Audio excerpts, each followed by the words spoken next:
નવી નવી રેસીપીઓ જોવા માટે મારી ચેનલ હર્ષા કુકિંગ ગુજરાતીને સબસ્ક્રાઈબ કરો અને લાઈક પણ આપો. હર્ષા કુકિંગ ગુજરાતી ચેનલમાં આપનું સ્વાગત છે. આજે આપણે બનાવીશું પાણીપુરી માટેનો રગડો. આ રગડાની સાથે આપણે એક મસાલો પણ સ્પેશિયલ બનાવીશું, તો તેના માટે પૂરો વિડીયો તમે જરૂર જોજો. તો ચાલો બનાવીએ પાણીપુરી માટેનો રગડો અને તેનો મસાલો.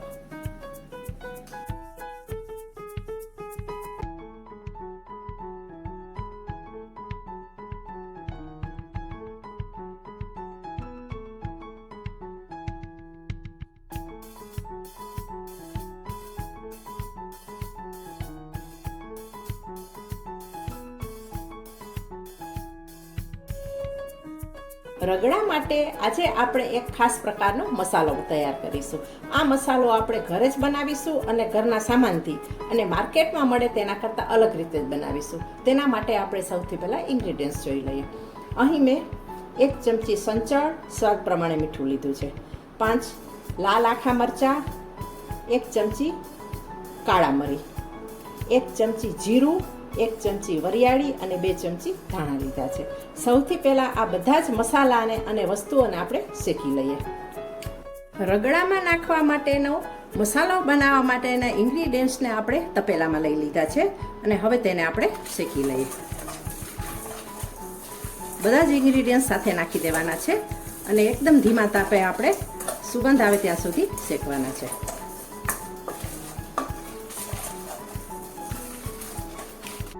બે મિનિટમાં બધા જ ઇન્ગ્રીડિયન્ટ્સ સારી રીતે શેકાઈ ગયા છે, જોઈ શકાય છે. હવે આપણે આ વસ્તુઓને ઠંડી થવા દઈશું. રગડા માટેનો મસાલો શેકી લીધા પછી ઠંડો થઈ ગયો છે. હવે આપણે મિક્સર જારમાં એડ કરીને પીસી લઈએ.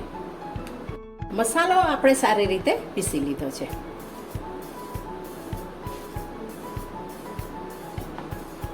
એકદમ સરસ સુગંધી, ચટપટો, ખારો અને તીખો.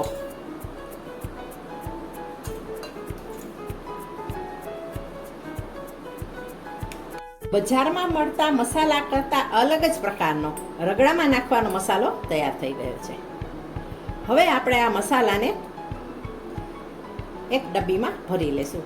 ડબ્બી એરટાઈટ લેવાની, જેથી જો વધારે બનાવ્યો હોય ને તો પણ પછી યુઝ કરી શકાય, અને આ મસાલો બગડતો પણ નથી. એટલે આ રીતે જો વધારે બનાવવો હોય ને તો આ માપ મેં બતાવેલું છું તે માપથી વધારે બનાવીને પણ તમે સ્ટોર કરીને રાખી શકો છો, જેથી આપણે બહારથી મસાલો લેવાની જરૂર ના પડે. અથવા ક્યારેક એવું થાય કે આપણે પાણીપુરી બનાવવી છે અથવા રગડો બનાવવો છે કે એવી કોઈ વસ્તુ ચટપટી બનાવવી છે અને ઘરમાં જો પાણીપુરી કે જલજીરા મસાલો ન હોય ને તો આ રીતે આપણે ઘરની વસ્તુથી મસાલો બનાવી શકીએ.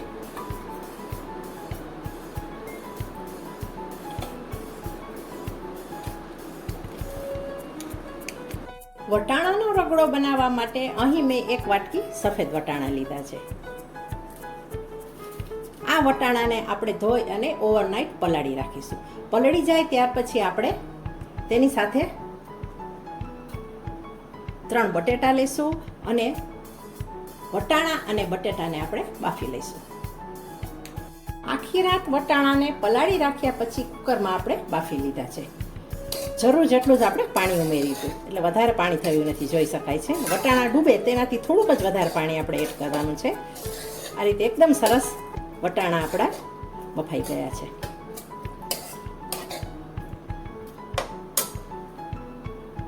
અને વટાણાની સાથે આપણે આ બટેટાને પણ બાફી લીધા છે. વટાણા અને બટેટા બફાઈ ગયા પછી બટેટાની છાલ ઉતારી લીધી છે અને અહીં કડાઈમાં આપણે 1 ચમચી તેલ મૂકેલું છે. આપણે આ રગડો થોડો ફ્રાય કરીને બનાવવાના છીએ અને અલગ રીતે સરસ ટેસ્ટ લાગશે એનો. ફ્રાય કરવામાં આપણે સૌથી પહેલાં તેલ ગરમ થાય એટલે હિંગ એડ કરી દઈએ. ત્યાર પછી 2 ચમચી આદુ લસણની પેસ્ટ. મેં આદુ લસણની પેસ્ટ ઘરે બનાવી છે. અને ડુંગળી, 1 બારીક સમારેલી ડુંગળી એડ કરી દઈએ.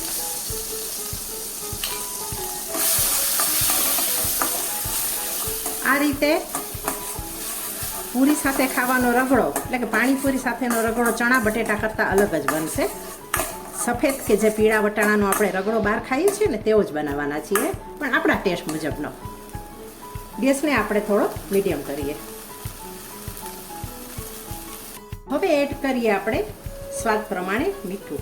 મીઠું અહીંયા આપણે થોડું ઉમેરવાના છીએ, કારણ કે આપણે જે મસાલો બનાવ્યો છે રગડા માટેનો તેમાં પણ મીઠું છે અને સંચળ પણ છે, એટલે એ રીતે નાખવાનું.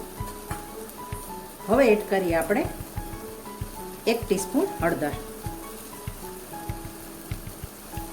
1 ટીસ્પૂન કાશ્મીરી મરચાંની ભૂકી. કાશ્મીરી મરચાંની ભૂકી તમને પસંદ હોય તો ઉમેરજો, નહીં તો જરૂર નથી, પણ હું ઉમેરું છું. અને અડધી ચમચી ગરમ મસાલો. હવે બધું મિક્સ કરી લઈએ.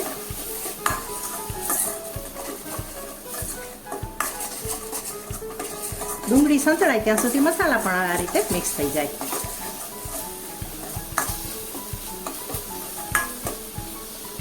વઘાર્યા વિના પણ કરી શકાય, પણ આપણે હળદર ઉમેરવી છે એટલે હળદરનો કાચો સ્વાદ ના હોય ને, એટલે આ રીતે આપણે થોડો વઘારી દેવાનો. થોડુંક જ તેલ મૂકવાનું અને બધા મસાલા એડ કરી દેવાના. ક્યારે પણ હળદરનો કાચો સ્વાદ ગમતો નથી આપણે કોઈ પણ રેસીપીમાં.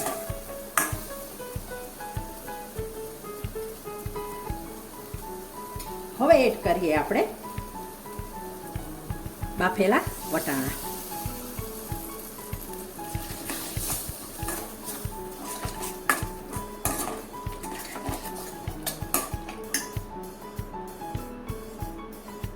બાફેલા વટાણા એડ કર્યા પછી હવે આપણે બટેટા એડ કરી દઈશું.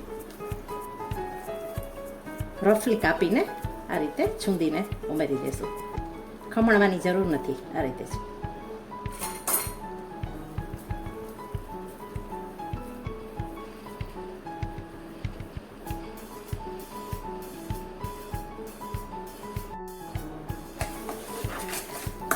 બધું જ નાખી દીધા પછી હવે આપણે એકદમ સારી રીતે મિક્સ કરી લઈએ. લારીવાળા જેવો જ, ખૂમચાવાળા જેવો જ આ રગડો તૈયાર થવાનો છે, જેને આપણે પકોડી પૂરીમાં ભરીને ખાઈ શકીએ.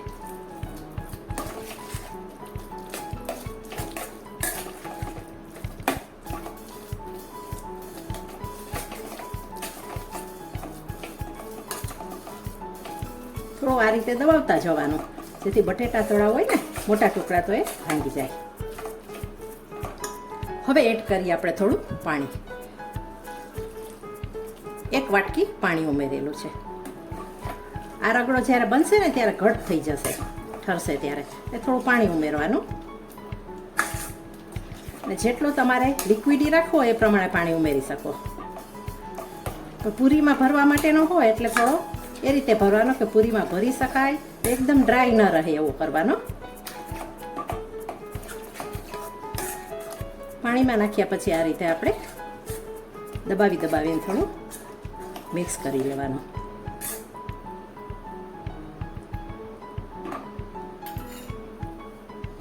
હવે એડ કરીએ આપણે રગડા માટેનો તૈયાર કરેલો ખાસ મસાલો. આ મસાલો મેં 2 ચમચી લીધો છે.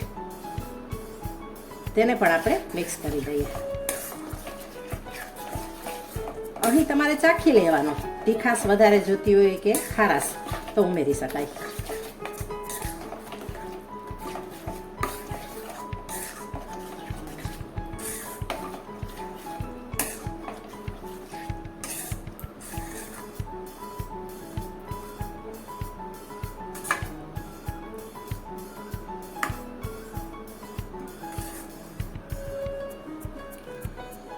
તૈયાર થઈ ગયો છે પૂરી સાથે, એટલે પકોડી પૂરી સાથે ખાવાનો સફેદ કે પીળા વટાણાનો રગડો. હવે આપણે શું કરીશું, કોથમરીથી ગાર્નિશ કરી અને સર્વ કરીશું.